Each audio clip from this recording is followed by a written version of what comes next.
Assalamualaikum warahmatullahi wabarakatuh. Sebelumnya kita telah mempelajari materi bab 1 yaitu mengenai bisnis retail, dan pada video ini saya akan lanjut menjelaskan materi bab 2 yaitu mengenai manajemen bisnis retail. Yang mana di dalam bab 2 ini manajemen bisnis retail terdapat 4 indikator atau 4 materi yang akan kita bahas. Yang pertama itu ada manajemen retail, kedua itu ada karakteristik dan jenis bisnis retail, kemudian yang ketiga itu ada strategi manajemen retail, dan yang keempat itu ada faktor penentu usaha bisnis retail. Nah, pada pertemuan hari Senin kemarin, kita semua telah melaksanakan diskusi online mengenai materi pertama, yaitu manajemen retail. Dan di sini saya akan membahas sekilas saja materi manajemen retail karena kalian di pertemuan hari Senin itu sudah melaksanakan diskusi online dan telah memberikan pertanyaan-pertanyaan dan memberikan jawaban atau pendapat. Yang mana jawaban kalian itu sudah bagus-bagus semua, sudah baik semua, yang saya kira kalian sudah cukup memahami pada materi manajemen retail ini.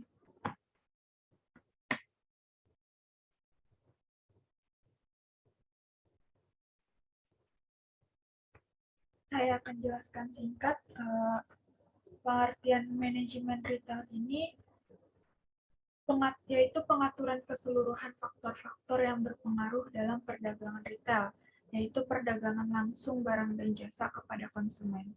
Nah, faktor-faktor yang berpengaruh dalam bisnis retail ini adalah place, price, product, dan promotion yang dikenal sebagai 4P. Kemudian ada fungsi manajemen. Yang pertama itu ada perencanaan, atau planning. Nah, dalam fungsi ini, manajemen berperan untuk menetapkan tujuan atau sasaran yang hendak dicapai oleh organisasi, lalu merencanakan cara terbaik demi mencapai tujuan tersebut. Kemudian yang kedua, itu ada pengorganisasian atau organizing. Nah, setelah melakukan perencanaan secara matang, saatnya mengubah rencana tersebut menjadi sesuatu yang nyata.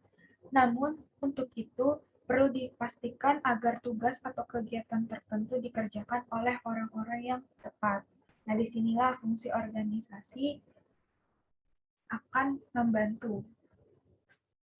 Nah, biasanya pengorganisasian di perusahaan itu dibagi berdasarkan fungsi pokok, misalnya seperti pemasaran, akuntansi, produksi, administrasi, dan fungsi lainnya. Nah, setiap fungsi pokok tersebut idealnya diketahui oleh masing-masing manajer yang bertanggung jawab kepada direktur utama.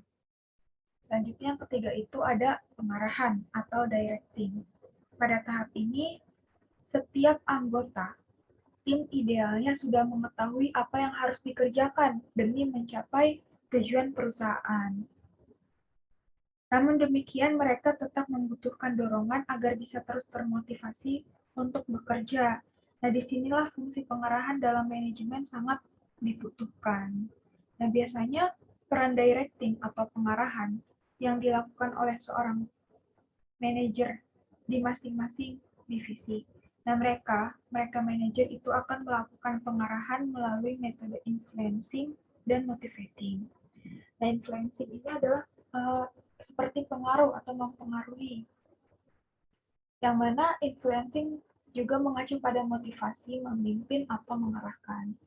Nah, influencing itu dapat dikategorikan sebagai pengarahan aktivitas-aktivitas para karyawan dalam menjalankan tugasnya untuk kemajuan perusahaan dan pencapaian tujuan perusahaan. Nah, tujuan influencing sendiri itu untuk meningkatkan produktivitas perusahaan. Kemudian juga dilakukan motivating atau pemberian motivasi oleh manajer. Selanjutnya ada pengendalian atau controlling. Agar setiap proses dalam manajemen berjalan optimal dan sesuai rencana, maka perlu diberlakukan fungsi pengendalian. Fungsi pengendalian meliputi 4 kegiatan, yaitu untuk menentukan standar prestasi, Standar prestasi itu sasaran atau target yang harus dicapai dalam menjalankan fungsi manajemen, atau bisa juga disebut sebagai kriteria untuk menilai kinerja organisasi atau unit kerja dari organisasi tersebut. Lalu ada mengukur prestasi atau kinerja yang telah dicapai, kemudian membandingkan prestasi yang telah dicapai dengan standar prestasi, lalu serta melakukan perbaikan apabila ada penyimpangan dari standar prestasi yang telah ditentukan. Selanjutnya itu ada unsur-unsur manajemen.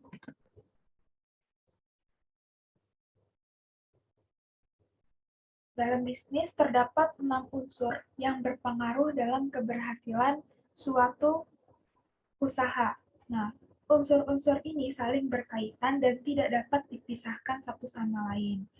Jika salah satu unsur tidak ada atau tidak optimal, maka dapat mempersulit perusahaan dalam mencapai tujuannya. Misalnya dari keenam ini ada salah satu yang tidak ada, maka itu akan sulit dalam perusahaan. Jadi perusahaan itu tidak optimal dalam menjalankan usahanya atau bisnisnya. Nah, berikut ini 6 unsur tersebut. Yang pertama ada manusia atau human. Nah, tanpa adanya manusia atau SDM, sumber daya manusia, perusahaan tidak dapat menentukan tujuan dan menyusun rencana terbaik untuk rencana tersebut. Nah, manusialah yang memegang kontrol terhadap unsur-unsur lain dalam bisnis. Karena manusia ini yang mengendalikan semuanya. Kemudian yang kedua ada uang atau money. Sejak awal mendirikan usaha, uang sudah menjadi salah satu hal yang paling krusial, yakni sebagai modal. Nah, uang menjadi salah satu faktor penting dalam unsur manajemen. Keberhasilan suatu kegiatan atau penjualan bisa diukur berdasarkan jumlah uang yang beredar dalam perusahaan. Lalu ada bahan atau materials. Nah, ada dua jenis bahan unsur ada dua jenis bahan dalam unsur bahan, yakni ada bahan setengah jadi dan bahan jadi. Tanpa adanya bahan, bisa dipastikan Anda akan kesusahan untuk menghasilkan produk yang hendak dijual.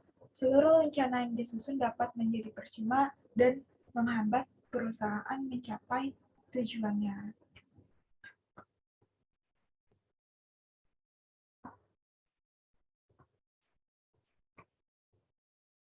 Nah, contoh dari bahan setengah jadi itu ada kain yang contohnya perusahaan pakaian.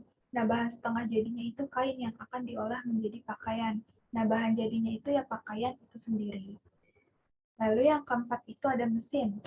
Nah, proses produksi bisa terhambat apabila tidak memiliki mesin yang mumpuni.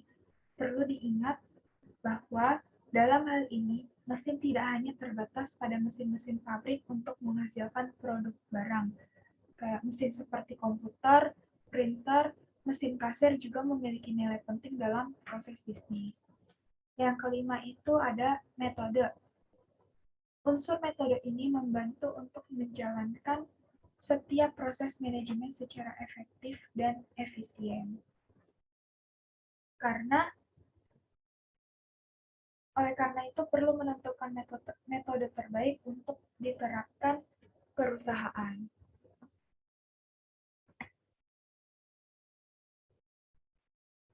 Karena dalam setiap organisasi atau dalam perusahaan itu perlu dilakukan secara efektif dan efisien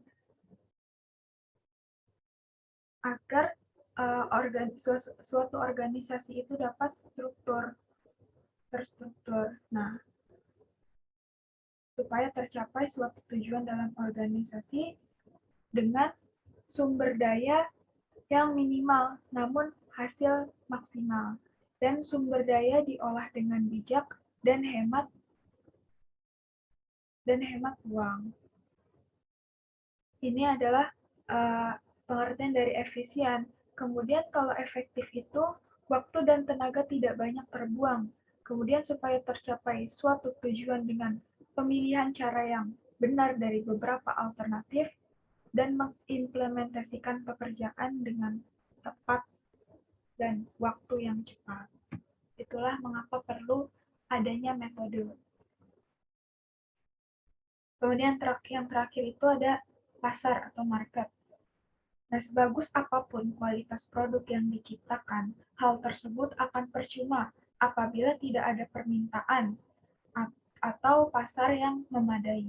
Oleh karena itu, perlu melakukan pemasaran untuk menarik perhatian target market dengan cara menyusun strategi-strategi yang dapat menarik mereka. Oke, sekian penjelasan dari saya mengenai materi manajemen retail dan di video selanjutnya saya akan menjelaskan materi karakteristik dan jenis bisnis retail. Sekian, Assalamualaikum warahmatullahi wabarakatuh. Terima kasih.